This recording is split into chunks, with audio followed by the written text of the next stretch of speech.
आपण पाहत आहोत SN न्यूज मराठी. लाईक करा, शेअर करा, सबस्क्राईब करा व रहा आमच्या सोबत अपडेट. साहेब, काल निर्णायक बैठक नगरपालिकेच्या आंदोलनासंदर्भात झाली ऑफिसमध्ये.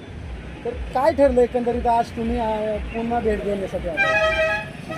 काल मान्य नगराध्यक्ष यांच्या अध्यक्षतेखाली नगराध्यक्षाच्या केबिनला मान्य मुख्याधिकारी व हेतू सर तसेच त्यांचे सहकारी सर्वजण आले होते. त्याच्यामध्ये सकारात्मक चर्चा झाली आहे प्रत्येक मुद्द्यानुसार. त्यांनी जे मुद्दे उपस्थित केले त्याबद्दल नगराध्यक्षांनी तसेच शिवसरांनी दोघांनी पण त्यांना मुद्देसूद उत्तरं दिलेली आहेत आणि त्याच्यामध्ये सकारात्मक चर्चा होऊन यांच्या ज्या मागण्या आहेत त्या नियमानुसार शासन नियमानुसार मान्य करण्याचं ठरवण्यात आले. कोणत्या मागणी? त्यांच्या मागण्या होत्या पहिलं झोपडपट्टीतील लोकांना पक्की घरे देण्यात येणार आहेत की नाही, त्याच्याबद्दल शासन निर्णय झालेला आहे 25 मार्च 2026चा. त्याच्यानुसार महाराष्ट्र जमीन महसूल संहिता 1966च्या तरतुदीनुसार ज्यांचं शासकीय जमिनीवरील दिनांक 1 जानेवारी 2011 रोजी किंवा त्यापूर्वी झालेल्या व सध्या अस्तित्वात असलेले केवळ निवासी प्रयोजनासाठी झालेले अतिक्रमण नियमित करण्याबाबत शासन निर्णय निर्गमित करण्यात आला आहे. त्यानुसार नगर परिषदेनं तशा स्वरूपाच्या स्थानिक वर्तमानपत्रात 25 जून 2026 रोजी प्रकटन दिलेलं आहे. त्याच्यानुसार नागरिकांना ज्यांनी अतिक्रमण केलं आहे शासकीय जमिनीमध्ये त्यांनी 31 डिसेंबर 2026पर्यंत नगरपालिकेत अर्ज द्यायचा आहे आणि त्यांना मग ते घरं मिळणार आहेत घरकुलामार्फत. पंतप्रधान आवास योजनेअंतर्गत घर मिळणार आहे. तसा तो जागा उपलब्ध आहे ना, नगरपालिकेची जी जागा असते ना खुली जागा ते त्याच्यामध्ये त्यांना ते नगरपालिकेचा तसा सर्वे वगैरे काय झालाय का? आहे ना, आपला DP प्लॅन मंजूरच आहे 2015चा. त्याच्यामध्ये सर्व कोणत्या जागेला कुठं आरक्षण आहे ते सर्व आहे आपले. बरं, मोकाट जनावर आणि कुत्र्या संदर्भात काय नियोजन केलं तुम्ही? कुत्रे पकडण्यासाठी आजच टीम दाखल झाली आहे. Universal animal welfare society Pune यांच्यासोबत आमचा करार झालेला आहे. त्यांची टीम आज दाखल झाली आहे. ते शहरातील कुत्र्यांना पकडतात, त्यांना 1 दिवस ऑब्झर्वेशनमध्ये ठेवतात, नंतर त्यांचं नसबंदीचं ऑपरेशन होतं, त्यांना अजून 1 दिवस आपल्या ट्रीटमेंटमध्ये ठेवण्यात येतं आणि नंतर पुन्हा त्यांच्यावर रेबीजचे पण त्यांना हे देतो, आपण लस देतो आणि मग त्यांना सोडून देतो. तर पुढचं पुनरुत्पादन थांबण्यासाठी आपले मोहीम सुरू आहे. त्याच्यामुळं कुत्र्याची संख्या 8 टक्के होऊ शकते. अतिक्रमणासंबंधात काय ठरलं?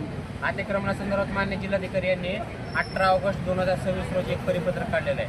त्याच्यानुसार त्यांनी सर्व मुख्याधिकाऱ्यांना जिल्ह्यातील सर्व मुख्याधिकाऱ्यांना सूचना दिलेल्या आहेत की तुम्ही अतिक्रमणधारकांना नोटिसा द्या. 15 दिवसाच्या आत त्यांनी अतिक्रमण काढलं तर ठीक, नाहीतर पोलीस फोर्स घेऊन सगळे अतिक्रमण काढून घेऊ. त्याच्यानंतर आम्ही नियमानुसार कारवाई करणार नाही. त्यांना नोटीस दिलेली आहे, त्यांना वेळ देण्यात आहे. त्यांनी त्या वेळेच्या जेवढं आम्ही कार्यमर्यादा दिलेली आहे तोपर्यंत त्यांनी अतिक्रमण काढून घेणं अपेक्षित आहे.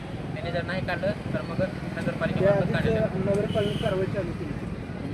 ते काढले होते की आम्ही सुमोटो केली होती. आता कलेक्टर सरांचाच आदेश आहे. ठेकेदार साफसफाई घंटा चालणार कर्मचाऱ्याचा पगारवाढी संदर्भात काय निर्णय झाला? किमान वेतन आयोग, किमान वेतन कायदा आहे ना, त्याच्यानुसार सर्वांचे पेमेंट द्यायचं. आता नवीन टेंडर होणार आहे, त्याच्यानुसार सर्वांना ते पेमेंट देण्यात येईल किमान वेतन आयोगानुसार. कर्मचाऱ्यांना कायम करण्यासाठी काय निर्णय? कर्मचाऱ्यांचा कायम करण्याचा निर्णय हा धोरणात्मक बाब आहे. शासन स्तरावर येईल, नगरपालिकेला त्याचे अधिकार नाहीत. शासन स्तरावर जोपर्यंत जेव्हा निर्णय होईल त्यावेळेस ते कायम होतील. 2021 ते 2026चा लेखापरीक्षण अहवाल त्यांना तुम्ही सादर करणार आहात का? यस दिलेला आहे त्यांना. आताच अहवाल दिला आहे मी, ते कॉपी इथंच आहे. कर्मचाऱ्याच्या पगाराबद्दल कर्मचाऱ्याचा पगार आताच झाला ना किमान वेतन कायद्यानुसार. त्यात वाढ होणार आहे? किमान वेतन कायद्यानुसार जो बेसिक रेट असतो ना त्याच्यानुसार देतो आपण. वाढ पगारात वाढ मागितली ते शासन करतात दर 6 महिन्यात त्यांचा किमान वेतन. आता नगरपालिकेनं ठराव घेतलेला आहे आनंद बाजार विकसित करण्याचा त्यांनी ठराव घेतलेला आहे. त्याच्यामध्ये मग तिथं सर्वजण जे स्थायी फेरीवाले आहेत त्यांना तिथं जागे देण्यात आलेला आहे आणि जे फिरते फेरीवाले आहेत तर त्यांनी आपला व्यवसाय जोपर्यंत व्यवसाय चालू आहे तोपर्यंत हातगाडा घेऊन येणे. आपला व्यवसाय ते साहित्याची विक्री झाल्यानंतर तो हातगाडा परत आपल्या घरी नेणे असं अपेक्षित आहे. जसं काय अर्ज आले?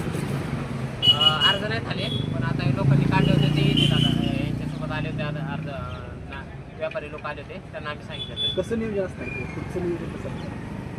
अधिकार आहे का तसा कोणता अधिकार लावण्याचा आहे? नाही, फिरते फेरीवाले लावू शकतात. फक्त त्यांनी काय करायचंय, रहदारीचा अडथळा येणार नाही अशा ठिकाणी थांबायचं आहे. दुसऱ्यांना पण अडचण झाली नाही पाहिजे आपली आणि त्यांचा व्यवसाय पण झाला पाहिजे. फिरते फेरीवाले तर त्यांनी आपला व्यवसाय झाल्यानंतर ते काढून घेऊन आपल्या घरी गेले. नगरपालिका काही पॉईंट तयार केली त्याचं नियोजन सुरू आहे. मान्य नगराध्यक्ष आणि मान्य सीओ सर तसेच आमची नगरपालिकेची बॉडी सर्वजण नियोजन करून त्यांना जागा देण्याचं नियोजन चालू आहे. या जी व्यवस्था त्याच ठिकाणी जागा मिळणं कधी होते का त्याचं नियोजन सुरू आहे. नागरिकांचे कसे अर्ज येतील त्याच्यानुसार कारवाई करायची. बरं शहराचा जो काय महसूल गोळा होतो त्याचा काय जमा खर्च काय त्यांना दिले हा दिलेला आहे. काय दिले गुटुरडे बंधूंनी काय आरोप केले होते त्याच्याबद्दल आरोप त्यांचे थोडी चुकीची माहिती त्यांना कोणीतरी सबमिट केली आहे. त्या आरोपात काही तथ्य नाही. नगरपालिकेचा कार्यभार एकदम स्वच्छ आणि पारदर्शकपणे पार पडला जातो. त्याच्यामध्ये कोणते काही तथ्य नाही. सगळं आम्ही रिपोर्ट अहवाल वगैरे दिले आहेत त्यांना. इथं हे तुम्ही सगळे अहवाल पाहू शकता. महसूल गोळा केलेला कुठं खर्च पडतो हे दिलंय का त्यांना डिटेल दिलंय का तुम्ही पण पाहू शकता. तुम्हाला मिळलं का ते जिल्हा परिषद शाळेमध्ये खर्चासंदर्भात त्यांचं काय मत होतं त्या मताला काय एक मिनिट बोला जिल्हा परिषदेच्या शाळेच्या बाबतीमध्ये खर्चाविषयी जिल्हा परिषद शाळेचा विषय नगरपालिकेच्या अखत्यारीत येत नाही. तो जिल्हा परिषद सोलापूर यांच्याकडे आहे. तो आमचा त्यांचं काही जास्त अखत्यारीत येत नाही. तुमच्या मागण्या मान्य झाल्या तुम्हाला आहे का समाधानी आहे का? मागण्या मान्य झालेल्या डॉक्युमेंटवर आहेत आता. बरोबर. बर जर आम्ही याचा अभ्यास करणार. आम्ही याचा अभ्यास करून जर ह्यांनी जर आम्हाला ह्याच्यावर फिजिकलवर नाही आणलं तर परत मी अन्नत्याग करणार आहे. त्या सांगोला नगरपालिकेनं कागदावरच्या गोष्टी जर फिजिकली ह्याच्यावर आणल्या नाहीत जमिनीवर तर अन्नत्याग आंदोलन करणार आहे. आणि ह्यानाला 1 महिन्याचा वेळ आहे. 1 महिन्यामध्ये या ऑफिसर लोक ठेकेदार असतील कोणी असतील त्यांनी जर नाही ह्यानाला न्याय दिला तर अन्नत्याग आंदोलन करणार आहे. प्रामुख्यानं सगळ्या मागण्यावरती काम करेल असा विश्वास आहे तुम्हाला नगरपालिका सध्या तर विश्वास आहे डॉक्युमेंटनुसार असं म्हटलं पाहिजे. बरं आणि तुम्ही काल बैठक इथं न घेता तिथं का घेतली कारण डॉक्युमेंट होते काही चर्चा होत्या आणि सगळी लोक त्या ठिकाणी उपस्थित होती आणि सीओ साहेब पहिल्या वेळेला आले होते आपल्याकडे डायरेक्ट इथं. त्यावेळेला पण ते म्हणले होते देऊया सगळ्या गोष्टी करूया. मग सगळे ऑफिसर आणि आमची जी सर्व फेरीवाल्यांची टीम गेजगे साहेब असतील रामचंद्र गुटवडे असतील कालिदासजी कसबे असतील विनोदजी बाबर असतील त्यानंतर बोराडे महाराज असतील हे आम्ही सगळेजण आणि आमची काही लोकांची टीम आहे की बाबा नवाज भाई त्यांची सगळी माणसं ती सगळ्यांची आम्ही टीम तिथं गेलेलो होतो. आणि आम्हाला तिथं सुद्धा नगराध्यक्ष माने साहेब असतील त्याचबरोबर शिवसाहेब असतील शिवसाहेब गवळी साहेब असतील पाडे साहेब असतील त्यांची सगळी टीम असतील सकारात्मक आमच्याबरोबर त्यांनी चर्चा केलेली आहे आणि कागदावरती लिहून दिलेलं आहे आणि फिजिकली व्हावाची विनंती आहे. फायली भरपूर होत्या आम्हाला ज्या ज्या फायली पाहिजे होत्या त्या संदर्भात त्यांनी आम्हाला मोकळीक दिली की तुम्ही ह्याच्या डॉक्युमेंट बघा. ते म्हणत होते की ती कागदपत्रे इथं आणणं म्हणजे सोपं नव्हतं. आम्ही स्वतः डोळ्यांनी बघितलं म्हणून त्यांनी म्हटले की रिक्वेस्ट केली की तुम्ही तिथे येऊन बघा. आम्ही सगळी कागदपत्र बघितली त्यांना आम्हाला जे आवश्यकता आहेत त्यातली जी महत्वाची कागदपत्र आहेत त्यांनी आम्हाला झेरॉक्स मारून दिली. आता धरणे आंदोलनाचा विषय संपणार आहे का तुम्ही समाधानी धरणे असल्यामुळे आंदोलनाचा आज यांनी डॉक्युमेंट दिल्यामुळं हा विषय आम्ही धरणे आंदोलन आज संपवलेला आहे. आणि ग्रामस्थांचा किंवा अन्य माणसांचा विषय जर असेल तर गुटुगडे नगरपालिकेतनं पैसे इकडं तिकडं मॅनेज होतील हा विषय बाळूमामाई शपथ घेऊन सांगतो कदापि नाही होणार नाही झालेलो नाही होणार कधी भविष्यात ही गोष्ट आढळणार सुद्धा नाही. कारण आम्ही तात्विक लोक आहे. आबासाहेबांच्या संस्काराची आम्हाला जाणीव आहे. भाई गणपतराव देशमुख यांच्या संस्काराची या तालुक्याला जाणीव असल्यामुळं आम्ही असं कदापि करणार नाही. संगम ब्रँडच्या समोरचे जे काही गाडेवाले होते आणि बस स्टँडचे त्यांना आता त्यांनी फिरतं ह्याचं परमिशन साहेबांनी दिलेलं आहे की बाबा तुम्ही दिवसभर धंदा करा आणि परत जावा. हा विषय कालपर्यंत झालेला आहे पण आज लेखी दिले का लेखी आणि लेखी दिले का तशी लेखी दिली का ऐका ऐका ऐका लेखीचा उद्या त्यांच्या वाजून अन्याय होणार आहे. ऐका साहेब बोला संगम ब्रँडचे तोंडी बोलून काय नाही लेखी असेल तर सांगा. ब्रँडी संदर्भात तुम्ही काय कारवाई करणार आहे संगम ब्रँडीचा संदर्भ नाही समूह अतिक्रमण किंवा ती काय तुमची मागणी काय नेमकी मागणी काय त्यांना काम करून खाऊ द्या. त्यांना फेरीवाल्यांच्या सारखं तिथं नेणे, मच्छी वगैरे त्यांचा व्यवसाय करणे, सकाळ 2-4 तास, संध्याकाळी 2-4 तास करणे आणि त्यांचं सामान गुंडाळून परत घराकडे नेणे, हा विषय आता तर ठरलेला आहे. समोरील जागा हा? का समोरील जागा हा, संगम ब्रँडेड संगम ब्रँडी समोरील त्यांना तुम्ही साहेब तुम्ही सांगा. स्थानिकांना जो व्यवसाय करायचा आहे, म्हणजे मच्छी असेल, गळ असेल, त्यांना तो कायमस्वरूपी तिथं बैठं न ठेवता, म्हणजे सकाळी लावून संध्याकाळी तिथून म्हणजे हलता गाडा त्यांना व्यवसाय करायला परवानगी दिलेली आहे. इतर काही गोष्टी असतील त्या आपण विषय नंतर घेणार आहे. हा, तो त्यांचा विषय येतो. स्थानिक व्यावसायिक जे आहेत, छोटे व्यापारी, यांच्यावर कुठल्याही स्वरूपाचं अन्याय झालेलं सहन केलं जाणार नाही. आणि जर ऐका, व्यावसायिक आहेत, कर्मचारी आहेत, सांगोला नगरपालिकेतील कोणतीही माणूस जर असेल, नगरपालिका क्षेत्रामध्ये राहणारा, त्याच्यावर डॉक्युमेंट असतील किंवा त्याचं गटारकाम असेल, कोणतंही असेल, घरवाडा असेल, वाढ असेल, त्याच्यावर अन्याय जर झाला आणि हा या मागण्या जर पूर्ण झाला तर आम्ही एका महिन्यानं अन्नत्याग आंदोलनाची आम्ही आज घोषणा करू.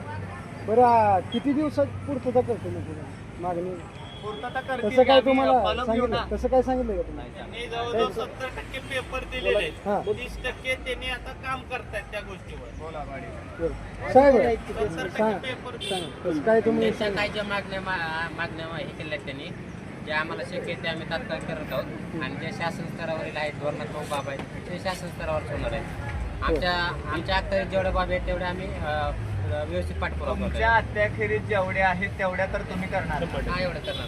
बाकीच्या ज्या गोष्टी आहेत त्या आम्ही वरच्या लेवलला त्यांना भेटून बरोबर, करू. बरोबर. हातगाड्या व्यवसाय करणार काल मान्य लेखीत आहे. नगराध्यक्ष व मान्य मुख्याधिकारी लेखी पण द्या ना. त्यांच्यासोबत चर्चा झाली. त्याच्यामध्ये पण सकारात्मक चर्चा झाली आहे. सर्वांना जेवढे शक्य आहेत नगरपालिकेला नियमानुसार, शासन नियमानुसार असं कोणते चुकीचं काम होऊ नये, अशा प्रकारच्या सगळ्या मान्य मागण्या ज्या आहेत ना, त्याच्यावर आमचा सकारात्मक प्रतिसाद आहे. शेवटचा प्रश्न काय आहे हातगाड्यावाल्यांचा? पांडू, हातगाडीवाल्यांना हा गाळेधारकांचा निर्णय व्यावसायिकांनी नियम दिले, तुम्ही आव्हान 2 मिनिट बाबा साहेब. टाकून नियम जे पाळून- तुम्हाला दिले आहेत, पाळून व्यवसाय करावा, जेणेकरून सर्व प्रशासनाला मदत करावी. सर्व जे हातगाडीवाले आहेत त्यांनी पण आपल्याला आम्ही जे नियम करून देणार आहोत त्यांना, की त्यांनी आपला व्यवसाय करण्यापुरताच हातगाडा लावावा, नंतर रहदारीस कोणताही अडथळा येणार नाही, चुकीचे कोणतेही विक्री होणार नाही, असं पान टपरी असेल, पान बेकायदेशीर. मसाला, गुटखा वगैरे, दारू इत्यादी चुकीचे ज्याच्यावर बंदी आहे शासनाची, जे मज्जाव केलेलं आहे शासनानं, अशा कोणत्या प्रकारचा चुकीचा त्यांनी व्यवसाय करता कामा नये. तसं जर निदर्शनास आलं तर त्यांना तात्काळ तिथून हलवण्यात येईल. असं काय सूचना दिल्यात का त्यांना? पत्राद्वारे का तोंडीद्वारे? आता त्यांचे अर्ज जर आले आम्हाला तर आम्ही त्यांना लेखी देणार आहोत. दुसरा विषय असा आहे की जे दालचराज करणारी लोक आहेत हां. त्याच्याकडून तुम्ही 3 नंतर किंवा 4 नंतर 30 रुपये परत आकारले जाते. हा, त्या त्याचे गोष्टीबद्दल जरा आम्ही त्याची माहिती घेतली तर त्यांचं आमचं जे पावती करणारा व्यक्ती आहे त्यांचं म्हणणं आहे की सकाळी त्यांचा वेगळा व्यवसाय असतो, संध्याकाळी ते वेगळा व्यवसाय लावतात, पण आम्ही त्यांना आता सूचना दिली आहे की त्यांच्याकडून एकदाच पावती घ्यावी. करेक्ट, बरोबर. पण हे ठरवलं कोण? मुख्याधिकारी नाही, पण सकाळी वेगळा व्यवसाय, संध्याकाळी वेगळा व्यवसाय. म्हणजे व्यक्ती एकच आहे. 2 मिनिटं, 2 वेळा पावती घ्यायचा निर्णय घेतला कोण? ठेकेदार. नाही ते दुरुस्ती केली. ना नव्हता, त्याचं ते वैयक्तिकच करत मग होता. ठेकेदारावर कारवाई काय करणार आहे? तुम्ही जो पैसे घेतोय की 2 वेळा घेतलाय ते, नाही, त्या तसा पैशाचं व्यवसाय काय त्यांचा करणार? होता 2 वेळेस, परत अहो, ते- व्यवसाय असला तर माणूस एकच आहे ना, ठीक आहे जागा एकच आहे. तुम्ही जागेचे पैसे घेणार का व्यवसाय? सर, आता व्यावसायिक गाड्यावाल्यांचा एक प्रश्न, उद्यापासून त्यांनी गाडी लावत्या का? गाडी लावायची चर्चा सुरू आहे नगराध्यक्ष. कधी सांगचाल त्यांना? कधीपर्यंत? आता त्याचा निर्णय होणार आहे. तुम्ही म्हणताय मागण्या मान्य झाल्या, पण त्यांनी आपल्याला सांगितलं होतं की सकारात्मक चर्चा ऐका, झाली ना. त्यांनी आपल्याला सांगितलं की जी गाडीवाली आहेत फरक आहे हो सर, तसं नाही ना. मागण्या मान्य झाल्या म्हणताय मग मग त्यांना लावू द्या ना उद्या. त्यांची मागणी काय होती, त्यांना परमनंट जागा द्या. ही मागणी मान्य परमनंट नाही, ढकलायची आणि जायची तुम्ही परवानगी द्या ना तुम्ही. आता त्यांना धंदे संध्याकाळी जाण्याची परवानगी द्या व्यवसाय चालू ना. करायला परवानगी दिली आहे का नाही? पहिली प्रायोरिटी काय आहे? पहिला तुम्ही आता बाई, पहिला तुम्ही अर्ज तर करा की पहिला अर्ज करा ना, अर्ज करा. सगळे जण अर्ज करा. ठीक आहे सर. काय? जी जेवढी आहेत सगळी तुम्ही अर्ज करा. अर्ज केल्यानंतर मग पुढची कारवाई काय होत ठीक नाही आहे, म्हणतात काय म्हणतात मग त्याच्यावर बोलू ना आपण. ठीक आहे सर. ठीक. धन्यवाद.